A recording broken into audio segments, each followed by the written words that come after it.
Hey, what's up guys? So I thought I'd make a video about how to level barbarians in Diablo 4 early game. I've noticed that like not very many people talk about or like mention certain tools that I think are underused, and so I'm gonna go over them and like show you what I think is the most optimal way to level until you can like no, level 50, 40, something like that. Whenever you can swap to whirlwind, for example, or anything else. It's another build. So the way I do is we do it with thorns and early upheaval. So we start off by getting frenzy because we need frenzy to stack upheaval, to stack freeze upheaval. And what we'll do after that is like we'll start getting flay to prepare to the swap to rend. So like once you're at that point, you just get max thorns, and once you have thorns max, I think at that point you wanna replace. When I max out flay, replace upheaval with rend, and you also wanna replace frenzy with lunging strike. We're gonna use this for movement and to enable walking arsenal later. So we get at that point we get thorns, we got flay, we got rend.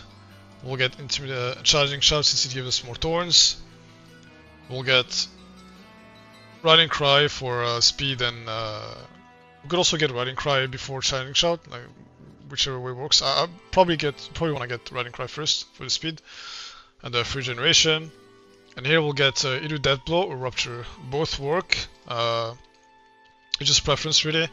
Rupture is pretty nice for clear speed to kill uniques faster, like when like I don't know, like 40% HP bleeding to death, and instead of waiting for 5 seconds you just rupture. It also has a pretty good AoE, so if it's a big bleed that you rupture, you actually get it helps decently with clear.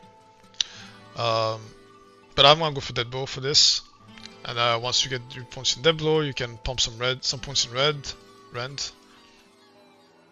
Then we'll get temperature and fierce impulse, since we're gonna be swapping weapons a lot. And at that point, since we're using 2 shouts, we'll get booming voice, shout up times.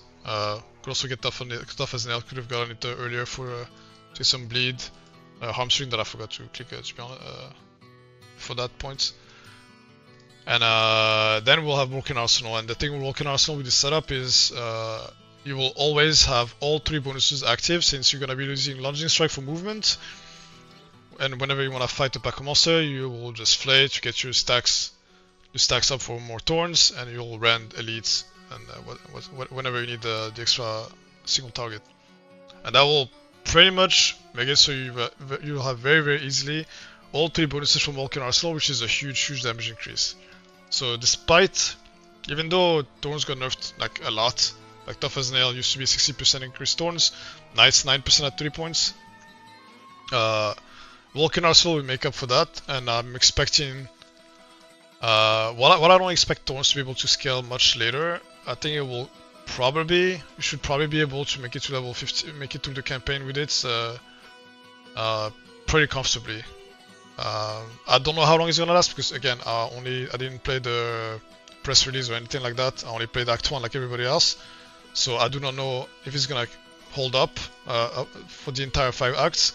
I'm assuming it will. I don't see why it wouldn't, because Walking Arsenal is really strong. But yeah, so I think this will be the best way to level.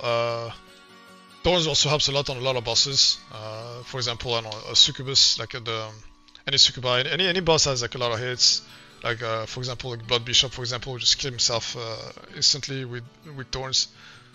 So yeah, the idea behind it again is no abilities in the Barbarian's arsenal besides upheaval have any AoE, so the idea behind it is just have thorns help us with that, and just use Rend, which has like the highest single target at our disposal to deal with elites and bosses, etc. And thorns will take clear to clear, and that should cover pretty much everything that you need to worry about doing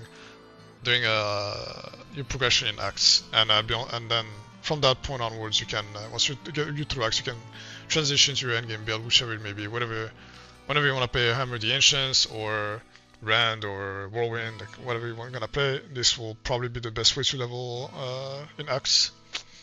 So yeah, that's about it. And well, let me know if any questions. And yeah, good luck.